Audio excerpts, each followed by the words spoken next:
Hojik Middle East ki region asida thokliba yamna charangnaba serious oiba conflict masigi marak asida hojik oiriba situation asida Iran na yamna kanna target tawriba asi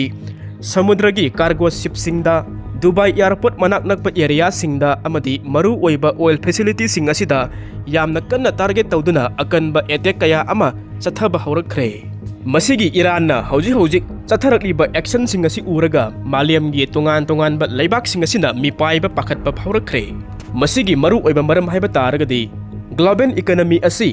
thauda amadi hojik Iran na block tawraga thamliba sea road asida heavily oina depend tawbana maram oiraga tungan ba maliam gi laibak singna Iran gi thawang asibu mipai ba amadi pakhat ba phaurakhiwani asumna Iran na attack tawba horakhiba masigi tension asigi marak asida Iran na su maliam da warning ama su piri madudi thau gi mamal asi yamna thunamak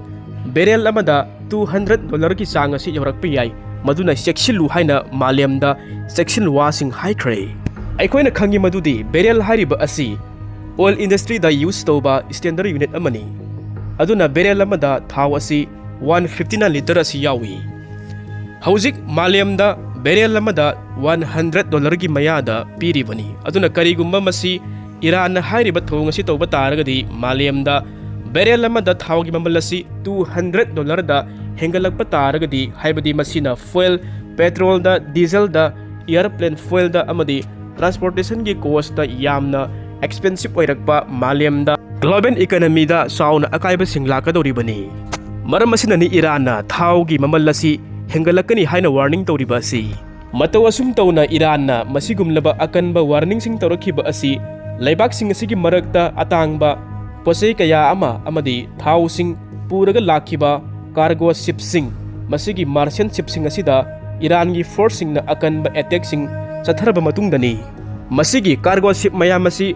Gulf ki region asida Iran na attack tawkhibani adugi sumathakta Iran na masigi cargo ship sing asida attack tawba khaknatana maru oiba sea passage ama oiriba Strait of Hormuz ki lambi asisu Iran hojik kanna block tawribani mamangdasu hana panjakhre madudi Arabian Peninsula amadi Iran anigi marakta leiriba akhuba waterway asi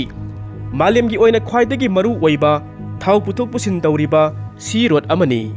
masigi lambi asida nunti nimit khudingi masing yamlaba thau sing asi supply tawribani masigi lambi asida fauraga tongan leibak sing asida thau sing asi yawhalibani maram aduna masigi road asi yamna maru oibana maram oiraga kariguma masi block tawkhiba taragadi tongan ba oil tankers kaya amadi masigi lambi asida fauraga chatba si yararoi aduna masigi lambi asi chatpa yadabanina oil supply asi khudakta limit oiragani aduna global gi oiba thau gi price asi yamna thunamak hengalakpa tabani maram asina ni Iran na masida thau gi mamal asi barrel da $200 da yamna thunamak hengalagani haina malam da warning tawriba asi aduna Iran na khwaidagi maru oiriba sea road asi block tawba amadi ship kaya amada attack tawba asina Middle East ki region asida Iran na message ama pinaba khonari madudi Israel amadi America makhoi ani pullaga Iran da yamna sawba military attack kaya ama tawba taragasu Iran na masida respond tawba amadi fight back tawbagi makhoi da capability lay masigi power asi adumak leiri haiba adu malam gi mimang da ulibani nakallamarom da su US military gi headquarter Pentagon gi matung inasu Iran gi mayokta Israel amadi USA na yamna sathiba attack kaya ama chathariba asi yamna intense oiba amadi strongest oiba strike ngakteni haina su claim tori aduna ni America gi maikei dagi yamna ngaksak thekba Iran hariba lebak asi karisu tawba ngamloidabagi matagum na ngangliba wahi sing asigi respond oina Iran na tawriba asida malam da sauna saitheng laklagani haina atopa lebak sing asin hojik mipairiba asini masi maru oina Middle East ki lamdam masida thukliba lan asin maram oiraga maru oina masida thau ki supply asi khudakta lep khigadra haibasiki matangda mipairiba asini region asida khwaidagi maru oiba thau puthok pusin tawriba masigi sea road aikoina Strait of Hormuz haina khangnariba mafam asida hojik thau gi tankers kaya ama puriba ship sing asi pallaga leiribani aduna masigi road asigi mayada lan asi thokbana maram oiraga atopa leibak sing amadi investor kaya amana di masida mi pairibani masi maru oina ship sing asina thau puriba asi मसीगी लंबी असी फाउरगा चटपा ngamdrabanina safely oina puba ngamdrabanina thau pubagi thabak asi leple aduna masigi akiba sing asi leibana thau gi mamal asi global gi market ta mamangi week ta yamna sathina masi increase toba laikhrabani adum oinamak matam khara gi matungda thau gi price asi khara makai hantharurabani masidagi investor khara na dikhalammi madudi athuba matamda lal asi loisilagani aduna thau gi karbar tawriba mioi sing amadi investor khara na di thokliba lal asi athuba matamda loisinba taragadi oil supply gi thabak thoramda ayat apanba amata laklaroi adu eba taragadi malemda thau gi mamal asi hanagumna normal de lerakani mamal tangliba asi amuk hantarakani haina khalammi adubu laibak thibadi karbarwala sing amadi investor sing aduna khalliba adugi ona taina bada Iran hojik tawrakliba thabak thawang sing asida makhoida mi paiba sauna pokhalle haibadi hojik Iran thau puba ship sing da attack tawba haibadi hojik Iran thau puriba cargo ship sing asida attack chatharakpa Strait of Hormuz ki sea road asi thingjilakpa masina maram oiraga oil supply da sound akaiba lakpa athing mathamlakpa asina maram oiraga kok sabe helakpani aduna hojikti kaidore haibada Israel America khaknatana malem gi tongan ba leibak sing asina hojik Iran tawrokli ba thabak thawang sing asina lakpa saitheng sing masigi awaba sing asi mayam punna khangminarabanina masida Iran hairibadi hojik malem asida yamna sangba economic shock ama Iran na semlagani haina warning tawri masi thau gi supply asi pungthing thingkiba taragadi malen prithibi asi aduki matik waga dawribani aduna hojik Iran sanari ba kok asi US ki military base sing da su attack tawshinba thau gi supply sing asi su thingjinba masina maram oiraga hiram kaya amada haibadi transportation da industry da electricity generation da amadi atai thabak kaya amada disturb oirapa tabani maramdi masigi thabak thoram sing asida foil asi yamna mathau tabanina aduna masigi saitheng oina masigi mahi oina global economy da yamna sangba period ta pressure ama lakani masigi impact sing asi Iran na khudimak asi sanaba ngammi aduga panba yaba amana mamangda conflict asi thokpa horakpada Iran gi capital Tehran da laiba bank gi office amasu America amadi Israel gi strike na maram oiraga thugai ki masigi incident asigi matungda Iran gi military spokesperson Ibrahim Zolfagari na su phongdokhi madudi USA amadi Israel na Iran da attack tawduna kai horabanina masigi matung tarakpada afafatagi daita sing pugadabani masi maru oina malemda oil supply asi Iran thinglagani masina maram oiraga global gi oina oil gi price asi adugi matik hengalakani barrel da $200 gi maya asi yorokpa yai sexilu ready layu haina Iran warning pikhiba laiki Iran gi military spokesperson na phongdokhiba masigi matung ina mahakna America da warning toriba asigi marumda kari leirebage haiba taragadi masi hanasu haijakre matik amatang panjarabada malem gi oina thau gi price asi matau kamdauna depend tobage masi kari na lepage haiba taragadi Arabian Peninsular amadi Iran ani gi barakta leiriba narrow oiba sea road Strait of Hormuz hairiba masigi waterway asida thawraga chatiba thau puraba ship kaya asigi bakha poli haibadi masigi lambi asi malem gi oina khwaidagi maru oiba sea road amani haibasisu ekhoina khangkhre aduna world gi oina yamna chawba percentage asi masigi lambi asida fawraga nunti nimit khudingi ship kaya ama lalaga chatli aduna karigumba Iran na sawrakpada masigi sea road asa Iran na thinglage haina khalakpa taragadi masida fattaba tungda akaiba chaitheng kaya ama lakadoribani haibadi oil tankers kaya ama Iran na thingbadagi masigi lambi asida fawraga chatpa ngamdre adu oiba taragadi oil shipment kaya ama global market ta yauba ngamdre masina maram oiraga oil supply asi yamna smaller changda lakani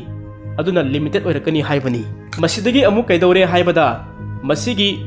oil supply asida limit lakpa asina maram oiraga malemgi oina thaugi demand asi aduki matik wangkhalakani maramdi hiram kaya amada foil asi aduki matik darkar tai aduna masigi mahi oina supply gi sang di hantharakpa aduga demand gi sang asina aduki matik wangkhalakpa masina maram oiraga automatically oina thau gi mamal asi hengalakpa asi masana tabani maram asina ni Iran ngasi makhau pongna lauriba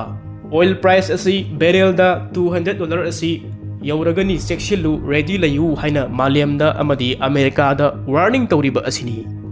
Nakala moramdasu Iran gi yamna powerful oiba military organization nama oiriba Islamic Revolutionary Guard Corps ki lanmi singadunasu Gulf ki region asida lakpa ship anisu mai Thakre. Madugi ship singadu Iran gi manak nakna isingi lambi adu da thawraga lakhibani. Hiramasi gi matangda Iran na phongdokhibagi matung inadi madugi ship singaduna mamangda Iran gi force singaduna piriba instruction singadu amata follow tawdabadagi Iran na mai thadokhibani haina phongdokliba sini. Haibadi hojik oiriba conflict ki situation asida military force singaduna tongan ship kaya ama hairiba masigi lambi asida laktanabagi damakta natragana makoina kariguma lakpa taragadi direction change tawba haina mamangda kayarak hanna warning piraga lakhi hairi mataw asum tawna hairiba ship ani aduna hairiba masigi rule singasi follow tawdabadagi Iran gi force singaduna mai thadokhibani haina palli. Iran na attack tawkhiba ship ani dugi manungda amadi Thailand da register tawba cargo ship ama yauramkhi hairi. Iran gi force singaduna attack tawruba matungda ship adu da yauramba crew members singadu yamna safely oina evacuate tawbadi laiki hairi. Adum oina mak evacuation tawrnge manung adu dadi ship adu da tonglamba crew members singadu gi manungda makhoi ahum amadi phangkhide hairi. Masigi latest oiba incident asigi maram asidagi commercial ship kaya ama conflict asi hek horakpadagi Iran na attack tawraga lakli. Asumna Iran na cargo ship kaya amasida attack tawrakpasina maram oiraga hojikti international gi trade ta sauna akaiba kaya amasu lakli. Amuksu masigi hiram asida Israel gi senior official amana phongdokhibagi matung inadi hojik oiriba Iran na thangniba khongthangsing amadi oiriba situation asigi matangda Iran na masi yamna kupna yengsingadabani amadi understand tawgadabani haibadi hojik lairiba laibak sing asigi oiba economy sing asi long time oina masi survive tawraga laigadaba natte haibadi karigumba lanasina makha adum tawba taragadi hiram khudimakta laibak sing asigi economy da sauna sokani haina supalli. Senior official asina makha taakibada war tawnaba asina yamna expensive oihalle masigi maramdi weapons da military cooperation da amadi attack tawraba matungda repair tawnabagi damakta huge amount da masi spend tawba ama changli maram asina war tawba asida kanaba amata leiti haina hairi. Aduna karigumba war asi matam kuina adum chathaba taragadi country gi oiba economy da yamna sauna saitheng lakani tongjaba amata leiroi hiram khudimakta mangjagani haina hairi. Maram asina Israel gi senior official asina phongdokliba wafam asigi matung inadi